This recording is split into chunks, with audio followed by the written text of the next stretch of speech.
જ્યાં ભગવાન શિવ છે ને, ત્યાં નંદી મહારાજ પણ છે. પણ તમને એ ખબર છે કે નંદી મહારાજ એઝ અ મનુષ્ય રૂપે પેદા થયા હતા? આની પાછળની પણ બહુ સરસ સ્ટોરી છે. તો શિલાદ નામના એક ઋષિ હોય છે અને એ મહાદેવના ખૂબ જ મોટા ભક્ત હોય છે. પણ તકલીફ એ હોય છે કે શિલાદ ઋષિને એક પણ બાળક નથી હોતું, એ નિસંતાન હોય છે.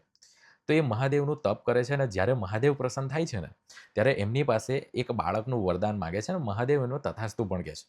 બીજા જ દિવસે જ્યારે વનમાંથી જતા હોય છે ને, ત્યારે તેમને એક બાળક ત્યાં મળે છે અને એમનું નામ છે નંદી.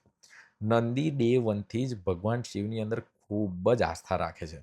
પણ એક વખત એવું બને છે કે ત્યાં ઋષિગણ એમના ત્યાં જમવા આવે છે અને નંદીને જોઈને ચિંતા વ્યક્ત કરે છે, કારણ કે એમને નંદીનું આયુષ્ય ઓછું દેખાય છે.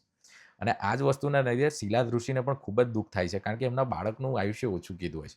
પણ નંદી મહારાજને એક અલગ જ વિશ્વાસ હોય છે મહાદેવ પર અને એ ભગવાનનું ખૂબ જ તપ કરે છે અને એ તપને જોઈને મહાદેવ પ્રસન્ન થાય છે. અને મહાદેવ એમને વરદાન આપે છે કે આજથી તું મારું પ્રિય વાહન છે અને જે સમસ્ત ભૂતગણ છે તેમની આગેવાની તમે કરશો. અને આ જેવું વરદાન મળે છે ને, તેની સાથે જ નંદી એ બળદના રૂપની અંદર કન્વર્ટ થઈ જાય છે. એટલા જ માટે નંદી મહારાજ આ ઓલવેઝ આ વસ્તુ કહે છે કે શિવ જ સત્ય છે, જે તમને મૃત્યુ પર પણ વિજય અપાવી શકે છે. ઓમ નમો નારાયણ.